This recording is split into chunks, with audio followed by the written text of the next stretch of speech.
A couple of new assistant coaches since the last time we were at Wolverine State Brewing Company. Again, 6 to 8 p.m. next Tuesday, February 11th. If you want to get in there early, they have a great happy hour.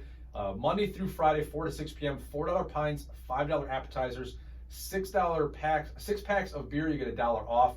Outstanding food. They were in there last week.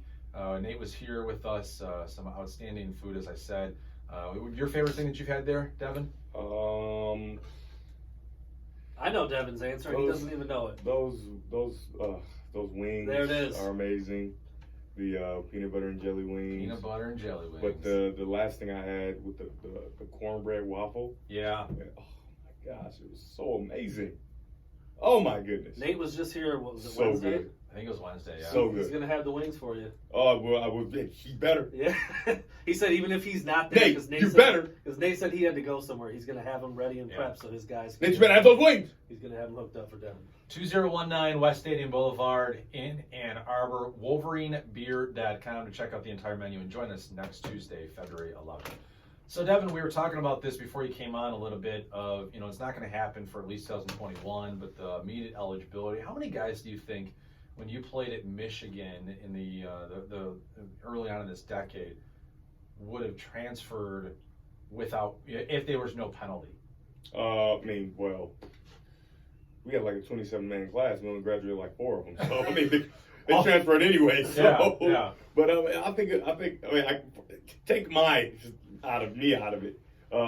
In general, I think a lot of guys would transfer. I can think of a number of guys that were already there when I got there that for sure, thought they might have gotten some opportunities somewhere else, but just didn't want to have to go through the transfer and not be able to play, start over anew. Grass isn't always greener type of thing, right? But when you can go right away and play, it makes it a lot different, right? Because you can go prove yourself instantaneously, and you don't give a guy a chance to, in your position, prove that he can play. And it's like, well, now I'm in the same position I was in where I just left. So I think they should be able to, right? Because in life, you get redos, right? Mm-hmm. You aren't perfect. So why do we expect 17, 18-year-old guys to be perfect at making decisions when grown-ups, many different people, coaches, make bad decisions and then they just get a redo, but these kids are punished for it, right? Because a lot of the time it's circumstances that,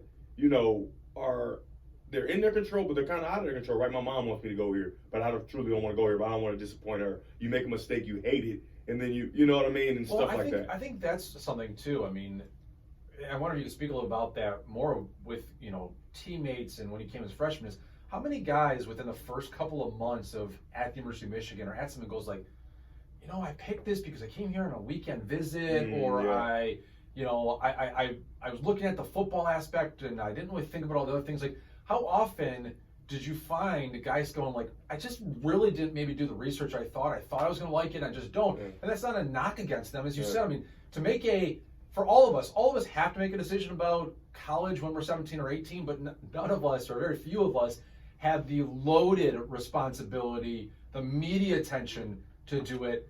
If after my freshman year, my brother was sick, I was not getting good grades at Michigan, I thought like, maybe this isn't for me. How often does that happen on a football team? A ton. I think about like Kyler Murray, right? Kyler Murray went to number 1 quarterback in the country, followed another number 1 quarterback, Kyle Allen, at Texas A&M. He transfers, Kyle Allen transfers, so the job is going to be Kyler Murray's. Kyler Murray didn't like it there. Mm-hmm. He said, I'm leaving too. Like, I don't like it here. I'm going to be the starter. So it's not always about playing time, right? The social aspect, maybe you don't like the coach and the way they treat you or nothing to do with the way they coach, right? You're going to win and you're going to perform, but maybe you just don't like the type of guy he is. Maybe he sold you something in your family, something totally different than he truly is.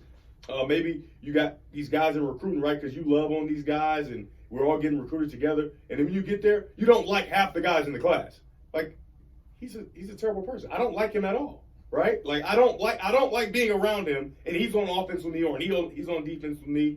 I'm going to have to be tied to him for almost my entire career. And it's like, I thought I liked him, but I really don't, right? And so I think you should get a chance to have a redo without punishment after making a decision when you're – I committed when I was 15, right? So does that 15-year-old not get a chance to make a mistake, right? So I just think that the standard – we were just talking about like the Donald Trump tweet and stuff like that. And I think the standard is so low for the adults in the room and then it's so high and so much is put on the kids who are kids.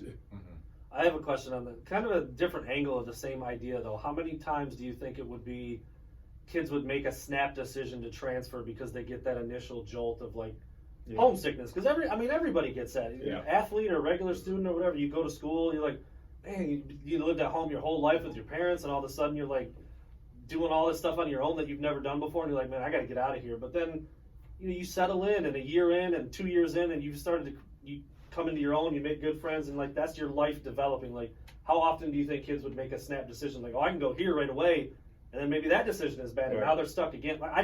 There's a lot of angles to this. Yeah, without question, I think that's going to happen a ton, but it's happening now. If you have money, you have a lawyer, you can go and do whatever you want at any moment, right? So that's just putting guys that can't afford it at a disadvantage. So just give everybody the same playing field, and now you get a chance to redo it.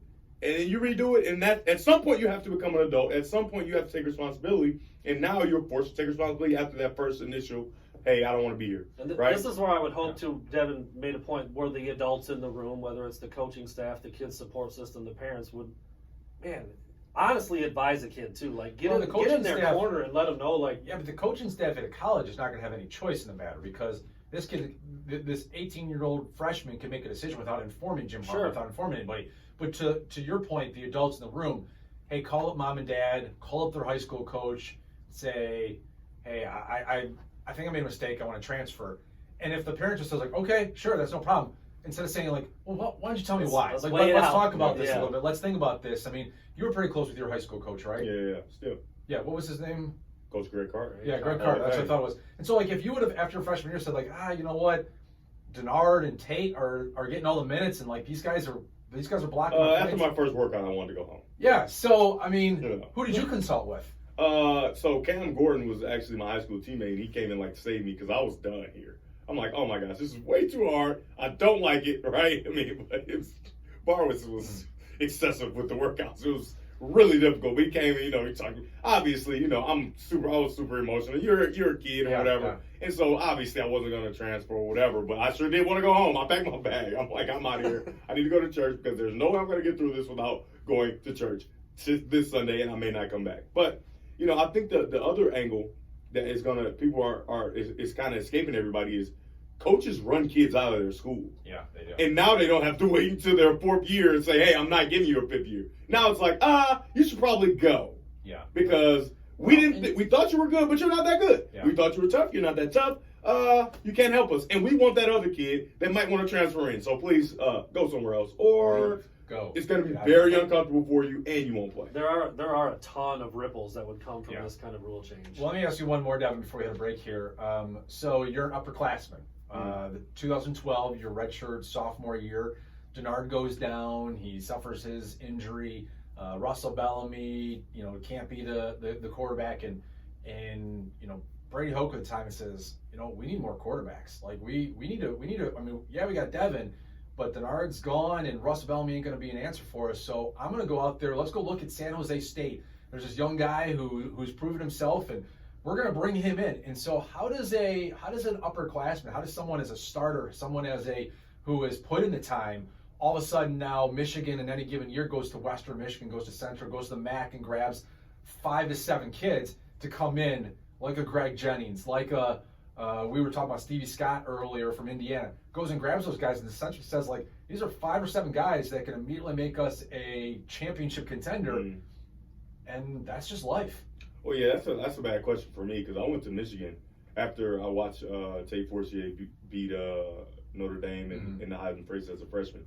And then I also saw that Denard Robinson, the first time he touched it, drops the ball and scores a touchdown with his shoes untied. So I am not the guy that's afraid of competition. And so I will be fine with it. Bring him on, and he can watch me play. And then he'll get his opportunity at some point. I hope he's not his last year, though, because that would be unfortunate. But I'm a fierce competitor, and I've always been that way. And so I'm never, a lot of people don't know, when I transferred to Inkster High School, 3 other quarterbacks transferred there, and they have 2 there in waiting. I don't care about that. Okay, but are you the exception, or are you the common one? Well, so Denard's like that too. Yeah. And but there are a lot of people that are like that. There are a lot of people I saw the picture on the thing, like I take Martell. He is not like that, Mm-hmm. right? There are a lot of people like that who have been giving a lot in their life, and I think your prior history in your life creates that atmosphere for you. I mean, when you go through things and you face a lot of adversity throughout your life, whether it be in sports or otherwise, that creates a callus on your mentality, and you're able to move forward and push forward, and you kind of almost love the opportunity. It's kind of like Wonder Woman, how when she's getting beat up, she loves it. She loves the opportunity to prove herself, right? And so that's kind of the attitude I had. Denard, a lot of different guys. But then when you have that silver spoon and you've never been faced with adversity, you've been given everything. You've been given the opportunity to move different places when things don't work out. You've never had to face true adversity. When it comes and you can't buy your way out of it, it makes it very difficult. Do you think if this situation, when you were let's say your junior year, 2013, and Brady Hoke said, and this was a live at that time, and said, hey, there's 5 guys, including a wide receiver, a tight end, a left tackle.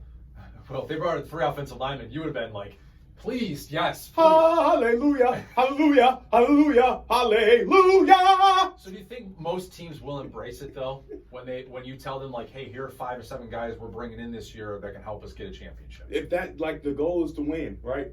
Now, if those guys play the position of some guys may be like, but if you're bringing in a left tackle, well, we didn't need a left tackle. If you're bringing in a center and 2 guards, the center and 2 guards on our team might not be that happy, but guess who will be? I'll be ecstatic. Mm-hmm. Thank you very much. There you go. All right, when we come back, more from Devin Gardner. This Inside the Huddle on Sports Talk 1050, WTK Ticket.